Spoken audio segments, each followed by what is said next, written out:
Hey everybody, Captain Handsome back here with another week of handicapping. We're at week 4 of the NFL, and I'm sincerely hoping that it's not the last week of NFL football we get to enjoy.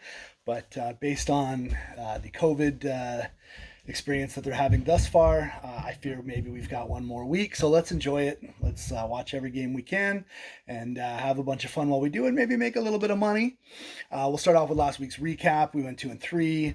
Luckily, because we had plus money on the Green Bay money line, we were only down 0.01 units, which is the only time in my life I've ever had anything happen like that. I've been even a few times, but I've never had a zero point zero 0.01 units down, which leaves us up 2.74 units for the year, which is still great. We're still happy with that, but we do need to get back on track because we've had 2 weeks in a row where we did not end up in the black. So without further ado, let's start talking about those. The first one I really like is Chargers getting 7 points at the Bucks.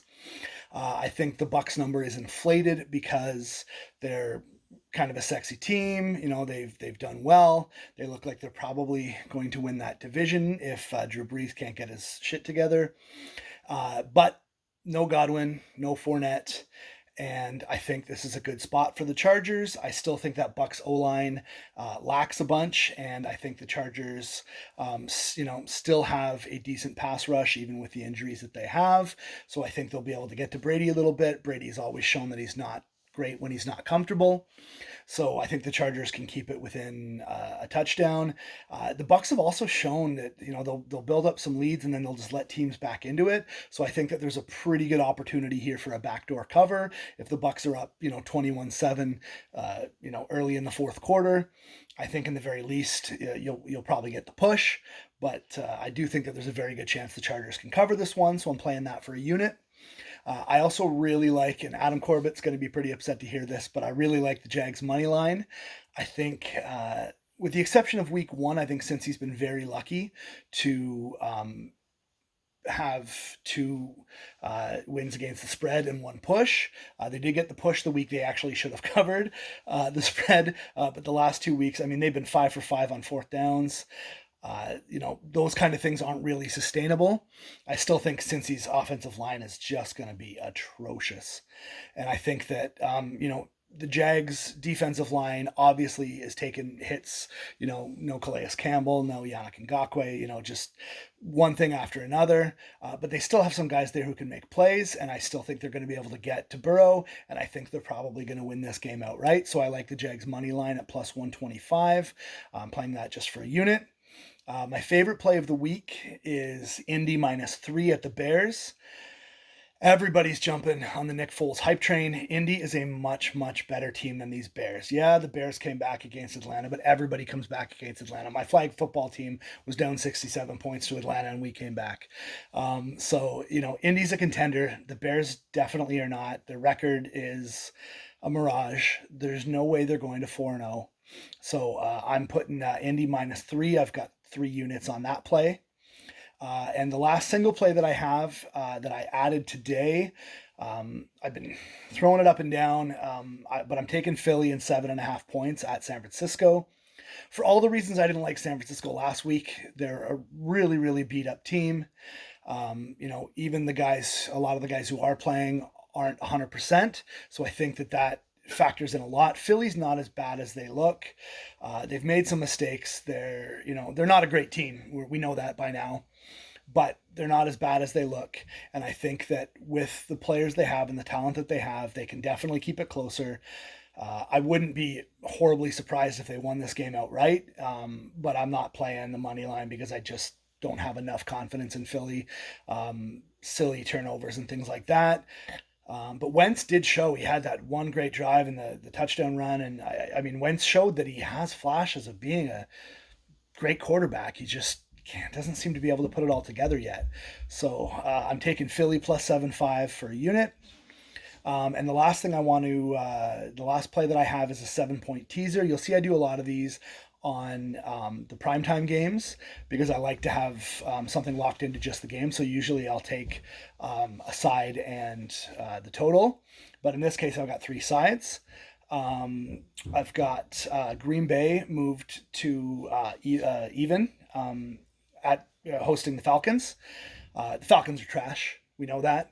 They can put up some points, sure, they can put up some points, but that defense is going to just get absolutely mind melded by Aaron Rodgers, who's, you know, back to his elite self. He's angry. He's incredible. And until Aaron Rodgers lets us down, I'm not going to stop believing in him because he has just been incredible this year. If you're hearing that, it's rather loud. My son is going crazy upstairs with my wife, and I got to finish this quickly because it's our anniversary today. So I'm taking Green Bay, tease 7 points to even money. I'm teasing the Jags to plus 9.5. I do believe they're going to win this game, but if Cincy wins it, I don't think there's any chance Cincy wins it by double digits. So, you know, they're just not good enough. Their defense is bad. Their offensive line is atrocious. Honestly, the best thing they have going for, and also Mixon was on the report. I didn't see anything today. I don't know if he's playing or not, but I've got him in enough leagues, so it's going to crush me if he doesn't. The line didn't move, so I think he's probably going to play. If anybody has that and wants to tweet at me, let me know. And the last play of this 7 point teaser, so I've got 3 games in it. I've got the Lions plus 10 versus the Saints. As I said before, Drew Brees is not having a good year. He doesn't look good. The Lions are finally healthy. Kenny Galladay's got another week of recovery under his belt. And without Michael Thomas, Kenny Galladay, is easily by a mile the best receiver in this game. So the Lions are going to let, Alvin Kamara is going to get some stuff. But Matt Stafford is definitely the better quarterback right now. The best receiver in the game, belongs to the Lions. I think, Hawkinson could really have a big game. If you look at what Waller was able to do to the Saints, I think TJ Hawkinson will probably be able to do similar things. We're waiting for that, big come out party for Hawkinson. And I think maybe this is it. Stafford is very good at recognition. He's not the kind of guy that goes to the same guy over and over and over again. Anybody who follows me knows I love Matt Stafford. I think he's incredible. I think he's been a horribly underrated quarterback for his entire career. And the guy goes to war for his team, so I love the guy to death. For the 7 point teaser, I've got Green Bay to even, Jags to plus 9.5, and Lions to plus 10. I'm playing that for 2 units as well.